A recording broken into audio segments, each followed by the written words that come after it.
Welcome to the Earn More, Stress Less podcast with me, Caro Sison. This podcast is for self-employed business owners just like you, who really want to grow their business and become successful and profitable, but without all the stress and hassle.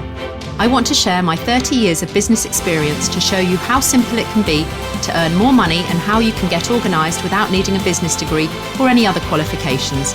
I'll be talking about the easy steps that you can put in place right now to start earning more money today and to help you get the business that you deserve and dream of. Without further ado, let's get started. This week's podcast is sponsored by Pocket PA, helping self-employed business owners to get organised, understand their finances and do their accounts all in one place using a powerful online tool. If you're serious about making a profit and having a successful business, then using a simple digital web app like Pocket PA is the best way to grow and scale your business. Visit pocketpa.com for more details and start managing your money like a pro today.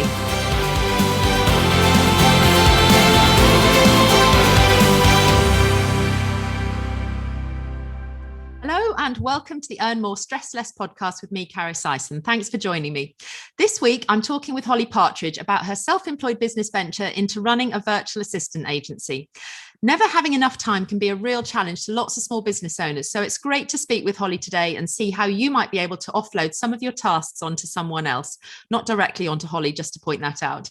We're going to be talking about how virtual assistants can help self-employed business owners like you with overwhelm without having the responsibility of a fixed salaried staff, without it needing to cost an arm and a leg, and ultimately with the goal of making you feel less stressed and able to earn more money. So with that in mind, welcome, Holly. Thanks for joining me today. How are you? Hello, thank you for having me. I'm all right, thank you.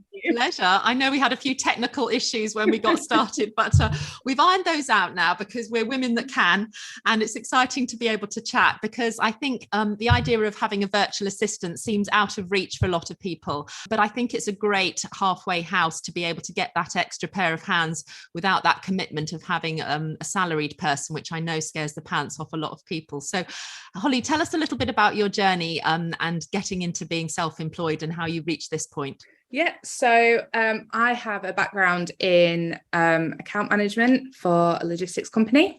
So that's where I was. And then it was customer account management, though, not finances. I don't do that. And then I was on maternity leave with my now 3.5-year-old, and I was made redundant because they moved my office up into a different office. And I was thinking, what on earth am I going to do now? Because trying to find something that was flexible, that worked around the kids, or my daughter at the time, it was just impossible. It was either, 3 days a week and not like a really low pay, or it wouldn't pay childcare.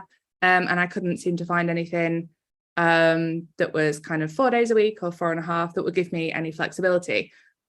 So my mum, who is a self-employed, she's a HR consultant, she said, oh, why don't you just come and help me do a few bits and pieces? And I was like, oh, I really like doing this. I wonder if there's more. And boom, there it was. There was this huge world of virtual assistants that I just kind of fell into. So I spent a couple of years building up my business. I basically first started it just before COVID hit. So I was in the very early stages of my business when everything went into lockdown. And then when everything kind of reopened again, I went full throttle and found some amazing clients that I wanted to work with, and then just became fully booked. And I learned a hell of a lot along the way. And then it was a year ago, the opportunity to take over the Association of Professional Virtual Assistants came up, and I took it. So I now not only have my own VA business, I also run the APVA, which is working to introduce and raise awareness of industry standards and professional standards for VAs, but also raising awareness of business owners so they know what to look for in VAs and how to work best with VAs as well. I think that's such an exciting and common way for people to get into self-employed business life, isn't it? Particularly after they've had a family where they are looking for that flexibility and they don't want to go back into that paid role where the employer might not be as flexible, but they don't always have a ready-made idea what to become when they're self-employed. So that was a really nice transition for you to be able to do that with your mum. But the idea of virtual assistant is that they are sort of your extra pair of hands. I suppose I made Pocket PA as your own PA in your back pocket sort of thing for you to DIY. But there are obviously tasks outside of Pocket PA that people might want to have expert help for, and that's perfect for a VA to help. So could you just run through what are some of the common things that VAs might be asked to do for both an online business and also an offline, like a bricks and mortar? What would be the things that VAs could help with? Yeah, so there's tons and tons of different areas that VAs help with, and you have different VAs that have different niches and different areas of like their specialism, so they can help you. So you have VAs who are amazing PAs, who have like EA backgrounds, who can help business owners. So EA means executive assistant. I'm just mindful that not everyone knows, like we've got a VA as a virtual assistant, a PA as a personal assistant, and an EA as an executive assistant. So they're all A's, but whether they're a V, a P, or an E depends on their specialty. Is that right? Yeah. So you have people who kind of come from that background who are super skilled in terms of the diary management side, booking, travel, and kind of being right-hand person to these business owners, basically, and especially ones that come from kind of corporate backgrounds. That is something that I don't do because I'm rubbish at diary management. Anyone who knows me knows that I'm really, really terrible at it, so I stay away from that. You also have VAs that help with people with online stuff. So those are the people that can help business owners who are looking to move more of their businesses online, such as doing courses, maybe doing memberships, obviously the social media, and all of that. But generally, for people who aren't looking to move their businesses online, a lot of it is there are call handling VAs, like I've said, diary management VAs that can help you with your invoices, VAs that can help you with your processes, your expenses. Basically, anything that constantly gets put to the bottom of your to-do list, they're the things that you can outsource.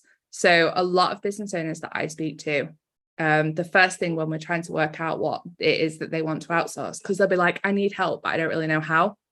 And I always say, like, okay, well, look at your working week. What tasks do you have that continuously get pushed to the next week and the week after that, or the week after that? And they're the things that you can outsource, because a VA is someone who can get you done these things in probably half the time that it would take you to do it yourself. And half the headache in bandwidth and stress and all those other things. Yeah, definitely. And it's kind of like, I think a lot of people initially are scared of kind of obviously the cost implications of getting someone in to help you with your business. But if it's going to take you 2 hours to, I don't know, sort out your expenses for the month, if it's going to take you 2 hours to do that, it might take a VA kind of 1 hour. And what is that 2 hours of your time worth to you? What could you be doing better in those 2 hours? Could you be going out and finding new clients? Could you be working on projects with the clients that you already have? Could you actually, if you're in the trade or in in the beauty industry, could you actually be dealing with clients face to face? And instead of pushing your admin to the evenings, that time can be better spent on maybe making more appointments and generating more income. So when you kind of start putting it like that, people realize that actually it is a really good investment to make. So it's a strategic move, really, to decide where the best use of your time is, what you actually do like and don't like doing, perhaps, and then to be able to work out if it's cost effective for you to have maybe a few hours of a PA or a VA each month to be able to get them to do those tasks that you really can't bear doing, and you haven't found a sort of cost effective alternative solution, perhaps. Is that the best way to think about? Yeah, I definitely think it is. And it's things like I've taken on my own VA, which is ironic because it took me a really long time to admit that actually I can't do everything. And there are things within my own business that I just don't like to do. So I took on a VA, and she works with me for 10 hours a month, and she's amazing and kind of does a lot of my stuff. But, in that 10 hours, she does so much that it's almost like having someone full time. So I think for business owners, when they think that they need that initial extra help, they start thinking, right, okay, I need to employ someone. And then when you employ someone, all the scary stuff comes into place, like, getting the contract sorted, their tax, you're responsible for, it's all the pension stuff and things. And also then you're like, well, do I have enough time to, do I have enough to do to fill the time of a full-time person or an employed person? And I don't actually know, I could employ someone that comes in for 2.5 days a week, but I might not be busy on those 2.5 days. I might need them on another 2.5 days instead. So a lot of small business owners, they do then turn to VAs because you have that flexibility with them. And you can say, right, I know I need you for 10 hours a month. Maybe that's half an hour on a Monday and a Friday, or you say, these are the tasks I want doing. You crack on and do them whenever you want to. And you get that flexibility. And they're also there. You can pop them an email and say, oh, this additional task has come up. Can you help? You can ask them for advice on things without necessarily having someone sat there twiddling the thumbs while they're waiting, for you to give them tasks. A VA can just kind of step in and help you with that. And the benefits of it is that it's cheaper than employing someone. And then obviously a VA is, as a self-employed person, they're in charge of all of their own taxes and things like that. So it works really, really well to outsource things. Yeah, I can totally attest to that whole resistance around taking an employed person on. I've resisted it forever and ever. And I finally have a part-time marketing lady who is fabulous. But the accompanying stress that I've had around sorting out her contract, because there was a cost implication to getting a contract in place, to setting up all of her PAYE, to then have that responsibility of making the payments to the tax man on a quarterly basis, having to do all of her pension stuff, even though she's opted out. I've probably spent 3 to 4 hours just on the pensions thing, having to get her enrolled, having to opt her out, all of those things which you just don't want to be using up your own time for to manage that sort of thing. And I know that I have an added responsibility now of having a member of staff, and there are obviously contractual obligations and holiday and things like that to accommodate. And it's not that I don't have enough things for her to do on a regular basis, but it is that whole level of responsibility. And you do feel that you're stepping into that growing phase, which, I was very resistant to for ages. And I had been plugging that gap by having contracted work with outsourcers and freelanced people and virtual assistants. So there is a lot of freedom and scope once you have that, because you don't have any commitment ongoing to be able to keep that person up. So if you did have less hours one month, or you were away on holiday or traveling, or you were just going through a quiet phase in your business, there's no commitment and obligation to have to keep that person on when you've got a VA. Is that correct?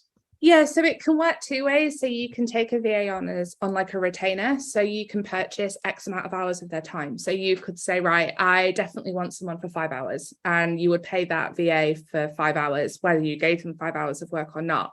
But what that's doing is securing the time for them. So they make sure, right, I have this amount of time dedicated to my client. So if you're going to be getting regular work, and that it might also fade off in some months and then maybe not in others, then speaking to your VA about the retainer, like a retainer agreement, is a really good thing to do, because then at least you're guaranteeing that time for yourself. Some people do then just do ad hoc stuff. So that can be, I have a few clients that just come to me ad hoc and say, right, I have this project that I need help with. And they don't need someone who's there for them every week or even every month. It's normally if they're building up to a launch, or if they've got something that they just can't get their head around, then they go, oh, can you just help me do this? And I obviously then can say, right, well, I'm busy this week, but I can do it on Monday.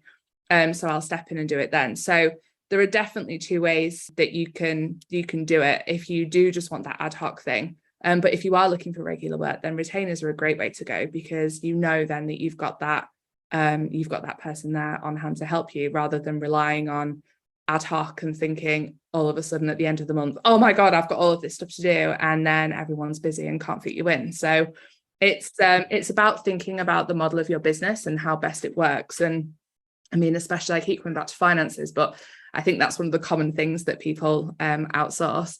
And I think it's definitely why you and I started talking about Pocket PA in the first place when I came to you, because that's what I use in my business, and it's been massively helpful. And so my VA now actually does all the finance stuff on Pocket PA for me, which is brilliant, and a really, really great example of how other business owners can use a VA to help. I think it's a really clever way to have somebody manage the bits that you don't want to do, because if they're putting it into Pocket PA, they've got a system that you can centrally look at, and then you can keep up to date with your finances. And it may be that you want to do a couple of the tasks in Pocket PA that you become really good at, that you want to record all of your payments, or you want to get your VA to just put in all of your expenses, or there's just different aspects, but you've then got a central tool to be both working on, to be able to keep up with all of your income and expenses, to minimize the amount of time that you spend doing your accounts at the end of the year. I agree. It's amazing. So like she will now look at my all of my expenses and receipts and things like that, and she inputs everything into Pocket PA for me, and she also looks at my invoices, which we're moving over into Pocket PA too, so I can now go in and see at a glance exactly what I've made and what my business is earning, whereas before it was like don't know. It's that mystery, isn't it? Not the best thing to do as a business owner. So that has been hugely beneficial to me. And like you said, us both now having like this shared system that we can go in and look at together, it's really good. So she can do the admin behind it that I struggle with, that always gets pushed to the bottom of my to-do list. But then we can both keep on top of it and working forward. And, I've also helped, I help one of my clients. She just needed someone to go in and actually help her set up Pocket PA to start with. And now she goes along and uses it. And I just dip in kind of in and out once a month and just do a little bit of the background stuff for her. So again, that's another way that, you can work. That's amazing. That's so exciting to hear that VAs are using Pocket PA, because that's just like a dream come true. Yeah, it was. I tell you what, it was so much fun setting it up for her. Like, I really, really loved it. She's a beauty business owner, and her previous method was just absolutely awful. Like, you would message her and her clients wouldn't hear back from her for days. And I said to her, why are you doing this? Like, there's this great system. So I went in, I put it in, we color coded it all, we made it dead easy for her. And she loves it now, because all people have to do is click a link. But she didn't want to do the initial setup. So that's why she asked me. So I stepped in, I did all the initial setup for her, made it work really well for her. And now she can just go on and use it herself. That's so exciting. I didn't even realize that. It wasn't even pre-rehearsed. That's just such an exciting thing to make my heart sing to hear that. Oh, Holly, thank you. Oh, no, it's fine. It is. It's a really, really cool. I get really nerdy about systems, as people know. Anyone who knows me knows I love a good system. And I got dead excited about that. I was like, oh my God, we can make different bits, like color coding.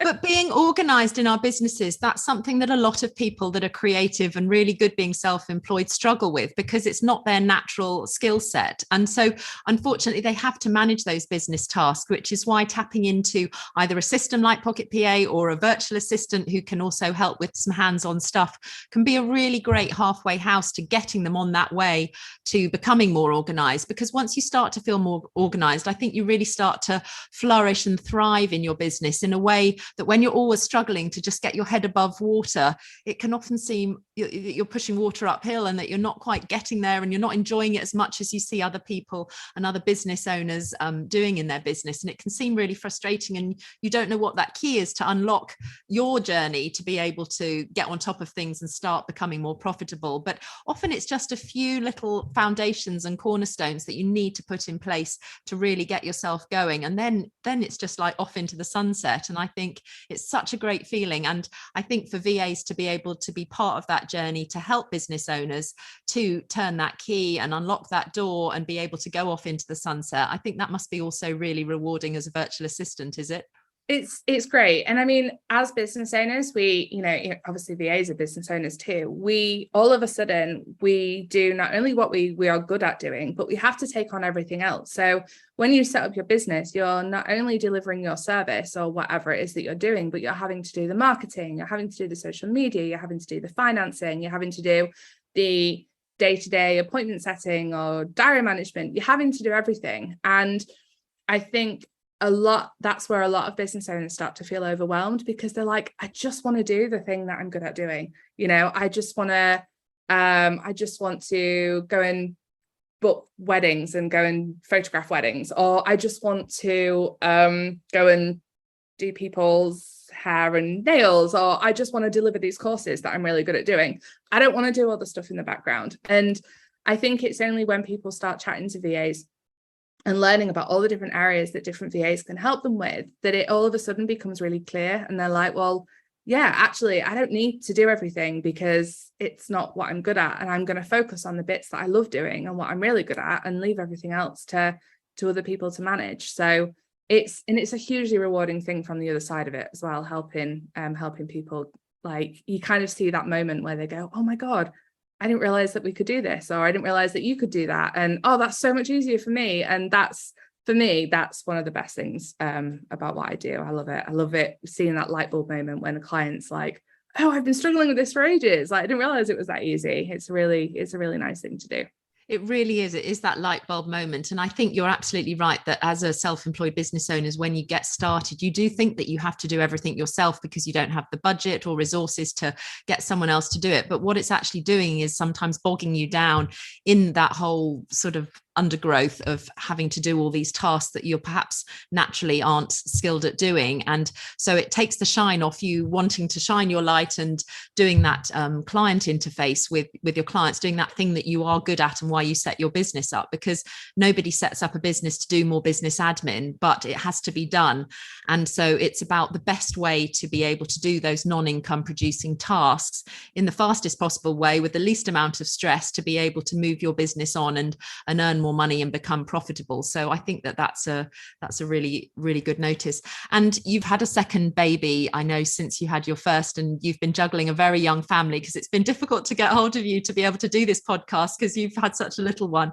But how's that been able to go with your self-employed business? You've been able to carry on and just pull back a little bit and keep it going while you've had your new baby? Yeah, so B is 9 months old now. And so what I did last, kind of in the later stages of my pregnancy last year, I dialed back a little bit.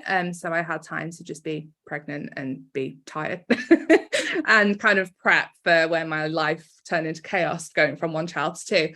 And when she was born, it was that I'd prepped as much of the stuff that I could beforehand, and I got someone in to help me and kind of take on a few of the other tasks. And it just meant that I had a few days when she was born where I did no work, and she was 3 days old when I did my first meeting again.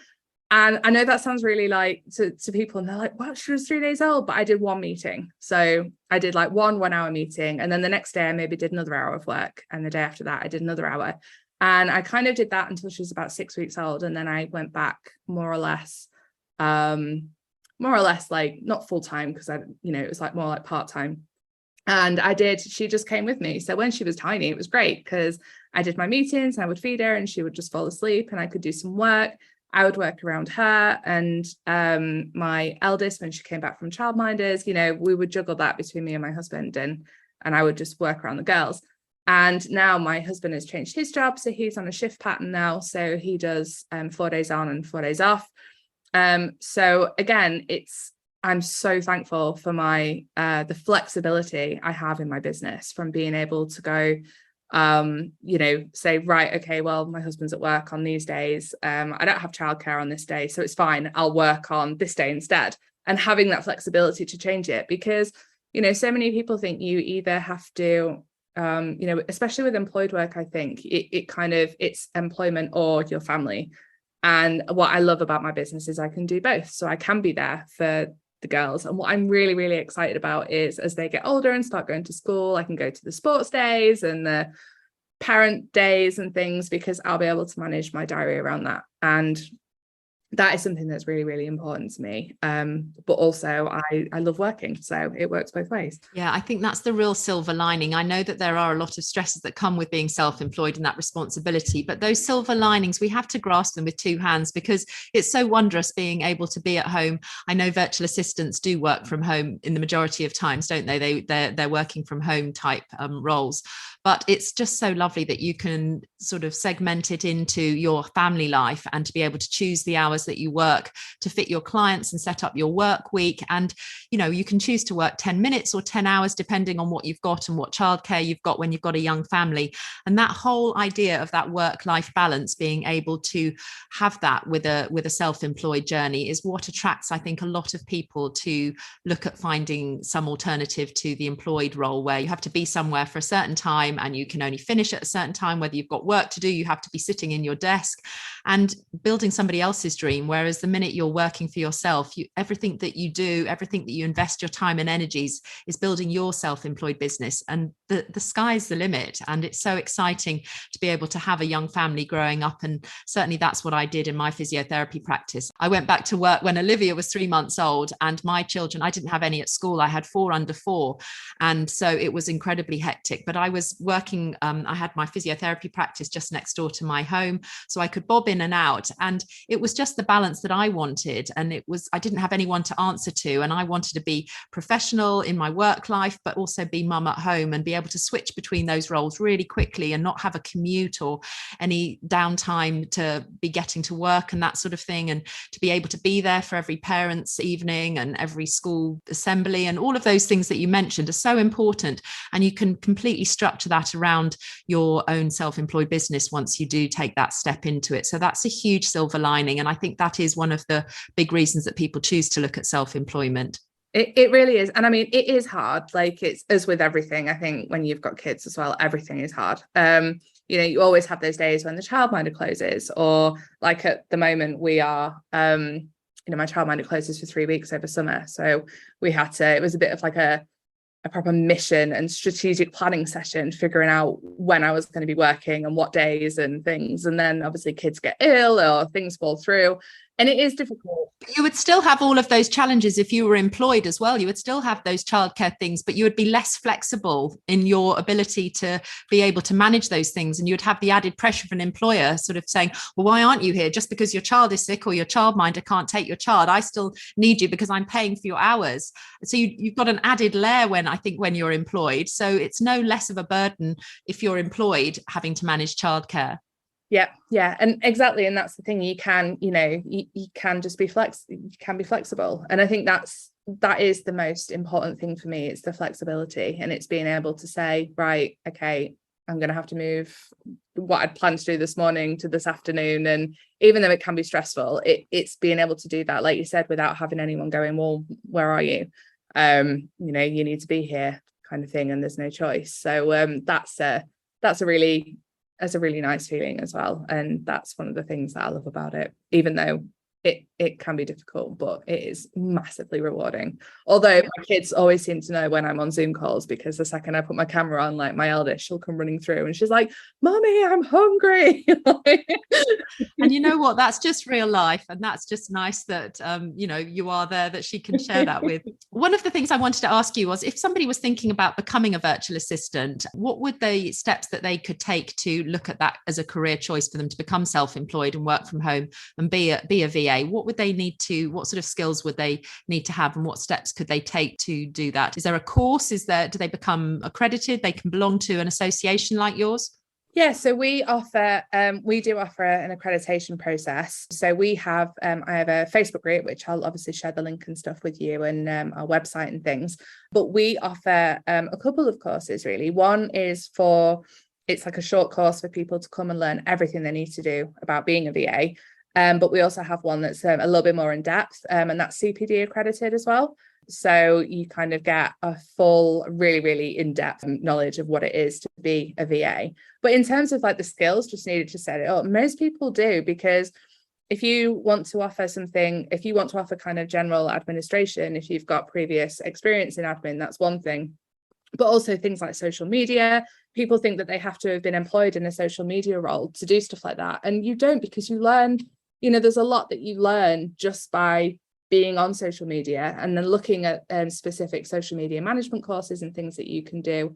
There are a lot of different routes to take. So I think the key things for anyone who wants to set up a VA business or is in the process of setting them up, it's just making sure that you've got that you're covered as a business. So you're registered with the ICO, that you've got your insurance, that you've got the policies and the equipment and stuff that you need, because being an online business, you need to make sure that you're looking after, your business and your clients' work as well. So you have contracts in place, you have terms and conditions, a privacy policy, those sorts of things, and you have a systems and process to be able to run your own VA business, I presume. Yes, absolutely. So, we have professional indemnity insurance. Then you need to be registered with the ICO. We recommend that people have a domain-specific email address rather than a Google or I was going to say Hotmail, but that's not anymore. Outlook email address. That you have obviously an online presence is vital, whether that's via a website or whether it's through social media. And that you have your contracts in place and obviously with your terms of business and privacy policy. So just like any other small self-employed business owner, you need to have those same things in place, even if you're supporting a small business yourself. And what about for those of our listeners who are self-employed business owners and they would like to take on a virtual assistant or dip their toe in the water? Where would they go to start looking for somebody that they could sort of interview, or what would be the process and steps they could look at if they wanted to take on a virtual assistant themselves for their business? Well, what the APVA have just done, we've just created a new part of our site specifically for business owners. So I will be able to send you, we have a document which is a great starting point on kind of how to best work with your VA. So that kind of talks about, are you ready for a VA? What areas that you might want help with and things, and kind of gets that ball rolling. And then as the APVA, obviously, we have an accredited member process. So we would always I would always say to business owners, come and talk to me, figure out what it is. Once you've figured out what you want from a VA, come and have a chat with me, because then we have this whole database of accredited people who we've done the vetting for. And we know that they are set up properly. We know that they've got decent backup systems and everything like that. And they're the ones that we can recommend. And we know their skills as well. So definitely come and chat to us. So they're operating professionally. They belong to part of a registered trade body effectively. And I think that's definitely a great way forwards. If you can't find somebody on recommendation, on word of mouth, and you're not sure where to start, this is a really great starting point. And to find out what you could outsource and get started with just starting literally from a few hours a month, you could get going and just dip your toe into the water, couldn't you? Yeah, absolutely. So, I mean, we're the APVA, we're set up as a not-for-profit. So we do, we are helping people to not only we're helping VAs set up their businesses and run, but obviously we're now starting to help business owners and things. So yeah, we can basically work with someone. And I know that sometimes business owners need a bit of handholding, because your businesses are your babies at the end of the day. Of course. Yeah. Like mine is my third child. Yes. So, yes. Like my pocket PA is as well. It's just, you become so attached and invested in it because you want to help people, and it's just a natural feeling. And I think that that's really common thread between self-employed business owners. So it is, and you want to make sure that the person that you're bringing in to help you is going to look after it, just as you would, and that's what we do. So, and they're a good fit, because you have to be working with someone as a good fit. You don't want to have that as a headache. Oh my God, I've got to talk to that VA person again. It's they're supposed to be helping you with less stress to make that more money, but it is the fit is essential. I mean, I could go off for another whole half an hour on things like that, but yeah, it's essential that you get a good fit for a VA, and they're the things that we can kind of talk you through and what to look out for. So thank you, Holly. Thanks for sharing all of that with us today. So if our listeners want to get in touch with you, where is the best place that they can find and connect with you? Yep, it's just on our website. So we have our website is www.apva.org.uk. Obviously, I'll send you all the stuff anyway. Yes, I'll put that in the show notes. And for VAs, we have our Facebook group as well. And for business owners, if you're looking to get in touch with me, you can just go onto the website, send me an email, and we'll take it from there. Perfect. Holly, thank you so much. So thank you everyone for listening to Holly and I today. It's been really great to have you join us. Be sure to check out the show notes so that you can find out how to get in touch with Holly, and have a wonderful day, whatever it is you're up to, and I'll catch up with you again soon. Thanks for listening to the Earn More, Stress Less podcast with me, Caro Sison. If you've enjoyed this week's episode, then do hit subscribe so we can catch up again soon. And please kindly leave a review if you've got a moment, and share with anyone else that you think this podcast could help on their self-employed journey. If you're ready to make bigger breakthroughs in your business life and want to get way more organised and understand your finances the really simple way, then start your very own 14-day free trial today using the super powerful software tool Pocket PA that I made for my own son and daughter. Go to pocketpa.com/podcast and let's get you on the way to earning more money and stressing much less. Have a great week, whatever you're doing.